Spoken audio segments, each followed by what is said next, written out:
Hi, நான் உங்க புனிதா. நான் ரொம்ப நல்லா இருக்கேங்க. நீங்க எப்படி இருக்கீங்க? எதிர்பார்த்து, எதிர்பார்த்து ஏமாந்து போறது தான் என்னோட வேலையே அப்படின்னு நீங்க சொல்றீங்களா? நானும் அப்படிதாங்க சொல்லிக்கிட்டு இருந்தேன். ஓகேவா? என்னோட அனுபவத்த தான் இப்ப நான் உங்ககிட்ட ஷேர் பண்ண போறேன். எதிர்பார்ப்பு அப்படிங்கிறது ஒரு லிமிட்டுக்குள்ள இருந்தா எந்த பிரச்சனையும் கிடையாது. அதே மாதிரி நம்ம எதிர்பார்த்த ஒரு விஷயம் நடக்கலைன்னா, வேற என்ன பண்ணலாம்? அப்படின்ற ஒரு ஐடியாவ நம்ம முன்னாடியே வந்துட்டு வச்சுக்கிட்டோம் அப்படின்னா, எந்த பிரச்சனையும் கிடையாது.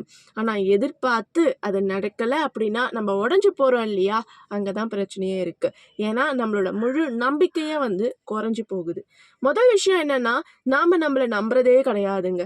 என்ன பொறுத்தவரைக்கும் நான் முன்னாடி பண்ண தப்பு என்னன்னா, நான் என்ன நம்புனதே கிடையாது. "எனக்கெல்லாம் நடக்குமா? எனக்கு இப்படிலாம் நடக்குமா?" அப்படின்னு ரொம்ப என்ன நானே ஒரு டீமோட்டிவேட் பண்ணிக்கிட்டே தான் இருந்தேன். ஆனா, ஒரு சின்ன சின்ன விஷயங்கள் கிடைக்கும் பொழுது, ஒரு விஷயம் ரொம்ப எதிர்பார்த்திருப்பேன். ரொம்ப சின்ன விஷயம் தான். பட் ரொம்ப எதிர்பார்த்திருப்பேன்.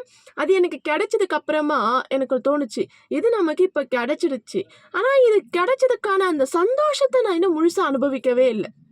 இது கிடைக்க நான் என்னலாம் கஷ்டப்பட்டேன், எப்படியெல்லாம் போராடினேன், அந்த வலிகள் தான் என்கிட்ட இருக்கு.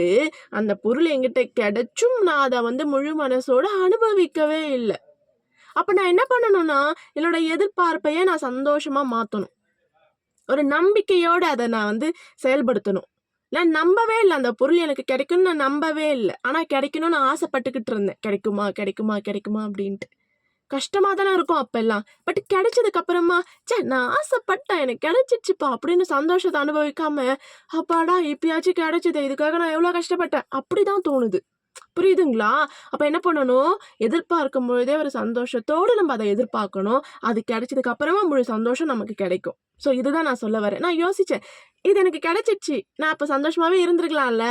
கிடைக்குமா, கிடைக்குமா, கிடைக்குமான்னு கஷ்டப்பட்டுட்டே இருந்தேன். அப்ப நம்ம சந்தோஷமாவே இருந்திருக்கலாம். இவ்ளோ நாள் நம்ம வேஸ்ட் பண்ணிட்டோமே கஷ்டப்பட்டுக்கிட்டே அப்படின்னு தோணுச்சு. ஸோ எனக்கு இந்த தோணுன விஷயம் உங்களுக்கு வந்து எப்படி இருக்கும் அப்படின்னு எனக்கு தெரியல. ஸோ உங்களுக்கு இந்த மாரி வந்து ஃபீல் ஆயிருந்ததுன்னா கண்டிப்பா ஷேர் பண்ணுங்க. ஸோ நான் என்ன சொல்ல வரேன் அப்படின்னா, நீங்க எத எதிர்பார்த்தாலும் அது ஒரு சந்தோஷமான ஒரு மனநிலையோட எதிர்பாருங்க. அது கிடைச்சா என்ன பண்ணலாம்? கிடைக்கலனா என்ன பண்ணலாம்? இத மட்டும் மைண்ட்ல ப்ரிகாஷனா ஒரு ஐடியா நம்ம வச்சுக்கிட்டோம் அப்படின்னா, எது நடந்தாலும் நம்ம கவலைப்பட தேவை கிடையாது. அப்படின்ற ஒரு மைண்ட் செட்டோட நம்ம இருக்கலாம். ஓகேங்களா? ஸோ இந்த ஒரு விஷயம் உங்களுக்கு பிடிச்சிருக்கும்னு நினைக்கிறேன். பிடிச்சிருந்தா லைக் பண்ணுங்க.